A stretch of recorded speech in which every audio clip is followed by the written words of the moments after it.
Olá, bem-vindo ao Alô Senado, programa interativo que abre as portas do Senado Federal para você. O Alô Senado de hoje vai falar sobre as comunidades indígenas, o Estatuto da Pessoa com Deficiência e sobre as perspectivas para a erradicação da miséria no Brasil. E hoje é dia do quadro Assunto de Estado. O programa Assunto de Estado do mês de abril recebeu a bancada da Paraíba para falar sobre desenvolvimento social. E o Alô Senado, como você já sabe, dá sequência ao Assunto de Estado, levando aos senadores algumas das mensagens que não puderam ser respondidas ao vivo durante o programa. A gente começa com a pergunta da Priscila Melo, de João Pessoa. Para a Priscila, a Paraíba é um estado com grande potencial turístico, cultural, tecnológico e econômico. Mas, na opinião dela, o desenvolvimento nessas áreas é fraco em comparação com outros estados brasileiros. Ela pergunta aos senadores da Paraíba qual seria a solução para esse problema. O senador Cícero Lucena responde. Priscila, é necessário que o governo tenha consciência do potencial que a Paraíba tenha e possa trabalhar cada um na sua forma. O turismo, por exemplo, você precisa incentivar, atrair empresários, investimentos da iniciativa privada, dotar o Estado de infraestrutura e também divulgar o Estado para que possa atrair o maior número possível de turismo, algo que foi feito no passado e que recentemente não está sendo praticado.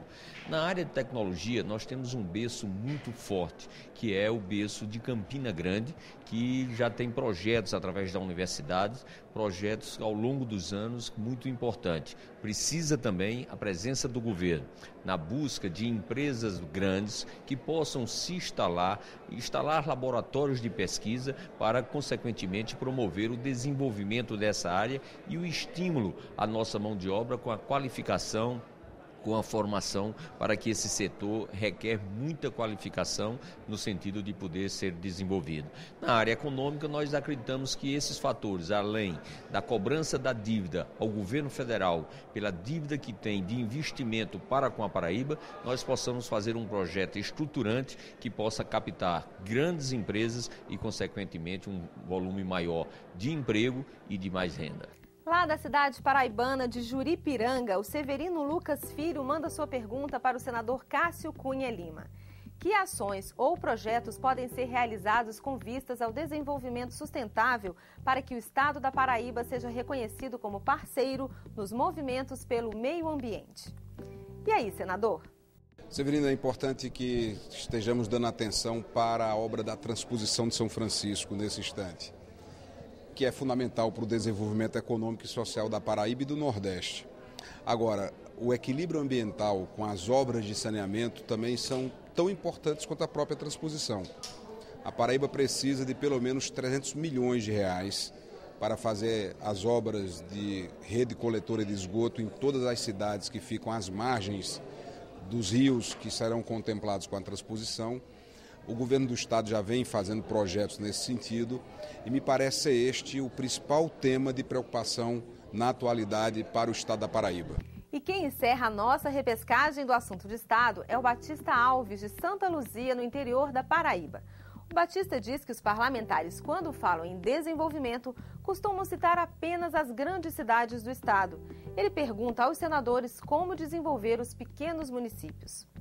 A resposta fica por conta do senador Vital do Rigo. Valeu, Batista. Desenvolver os pequenos municípios está exatamente uma resposta voltada para você aí de Santa Luzia. Interiorizar o desenvolvimento, levar o desenvolvimento para o interior do estado. Ao longo dos últimos 20 anos, o Brasil foi muito ingrato com o interior.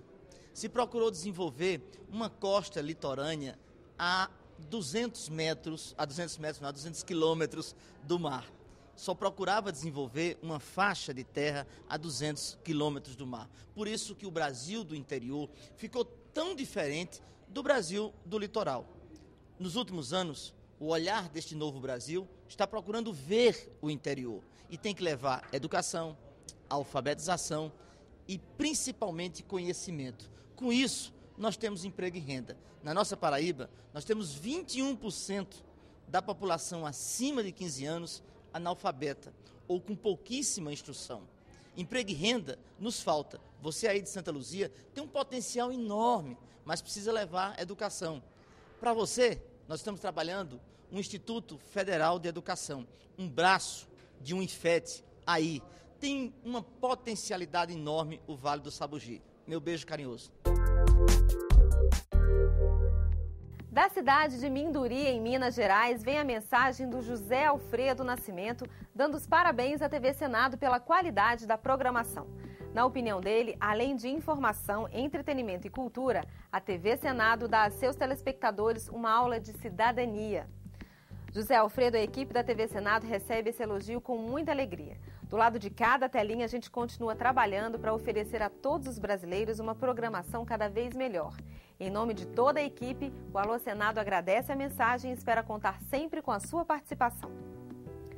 Por que as comunidades indígenas costumam ficar de fora dos investimentos do governo federal, como o seguro-defeso para os pescadores, o Pronaf e outros? Essa é a pergunta do Carlos Borromeu Fernandes Pereira, da cidade paraense de Marabá. Quem responde é o presidente da Comissão de Direitos Humanos, senador Paulo Paim. Carlos, eu tenho defendido aqui no Congresso que nós teríamos que criar uma secretaria especial dos povos indígenas, semelhante ao que tem hoje com a questão das mulheres e dos negros. Porque essas duas secretarias elas têm status de ministério. Uma secretaria dos povos indígenas, com status de ministério, vai poder aprofundar todas as questões, para que efetivamente os recursos do orçamento da União cheguem às comunidades indígenas e eu diria até também às comunidades quilombolas, mas no caso específico que você pergunta é dos povos indígenas. Por que não chega? Eu, por exemplo, tenho visto em lugares que tenho ido que a maioria dos investimentos federais não chegam efetivamente à comunidade indígena.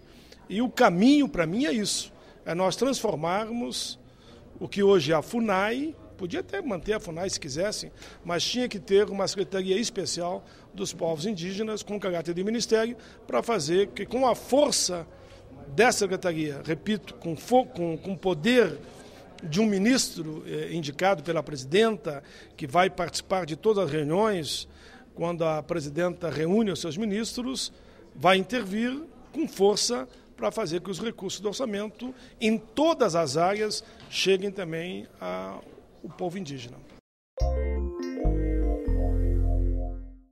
Senhores senadores, por que o Estatuto da Pessoa com Deficiência não foi regulamentado ainda? Odair José, eu creio que você, eu e cada um daqueles e daquelas que sabemos a importância, que é o avanço do Estatuto da Pessoa com Deficiência, eu creio que cobra celeridade. Qual é o problema? Nas próprias entidades das pessoas com deficiência. Por quê? Porque nós temos um conflito entre aqueles preceitos estabelecidos pela Organização Mundial de Saúde, que estabelece um conjunto de regras para o projeto que aqui foi apresentado. O que desejamos? É que o Brasil já cumpra de cara um estatuto com tudo aquilo que é a obrigação do Brasil nas regras mundiais. Eu acho que nós estamos próximos. Nós tivemos um grupo de trabalho, foi presidido pelo senador Lindenberg Faria, e eu acho que nós temos todas as chances de votar ainda este ano. É possível acabar com a miséria no Brasil até o ano de 2014? O Antônio Francisco da Silva, que escreveu para a gente lá da cidade maranhense de Pio XII, acha que não e quer saber o que pensam os senadores. Antônio, o Alô Senado levou sua mensagem a 2 parlamentares, José Pimentel e Álvaro Dias. O que eu acho é que há muita demagogia com a miséria e com os miseráveis. Não é possível. O Antônio Francisco sabe que não é possível acabar com a miséria até 2014. Nós estamos avançando no Brasil, desde o Plano Real, a uma melhoria da qualidade de vida das pessoas e a uma redução do índice de miséria. Mas nós não estamos autorizados a fazer esse tipo de demagogia que vamos acabar com a miséria num curto espaço de tempo. Antônio, O Brasil tem trabalhado muito para combater a exclusão social e a miséria. Exatamente por isso, a nossa presidenta Dilma tem a compreensão de que um país rico só se justifica se for também um país sem miséria. E, nesse sentido, o Bolsa Família, o conjunto de ações voltadas para as populações ribeirinhas, as populações rurais, as populações mais sofridas, tem contribuído bastante. E nós temos tido, nos últimos anos, de 2006 para cá, mais de 40 milhões de pessoas saindo das classes D e E para a nova classe média, a classe C. E, ao mesmo tempo, temos tido uma diminuição significativa dos mais pobres do Brasil. Nós somos um país que hoje é a 6ª potência econômica do planeta. É um país muito rico e temos condições, sim, de até 2014 combater toda a exclusão que hoje ainda existe no Brasil. E por hoje é só, mas enquanto o próximo programa não vem, que tal você mandar pra gente a sua mensagem e deixar o Alô Senado com a sua cara? Se quiser ver o seu vídeo exibido aqui no programa, é só enviar o arquivo pelo www.senado.gov.br/alôsenado. A sua mensagem escrita você manda pelo www.senado.gov.br/TV. E por telefone você já sabe, é só ligar de graça para o 0800 61 22 11. A gente se vê no próximo Alô Senado. Até lá!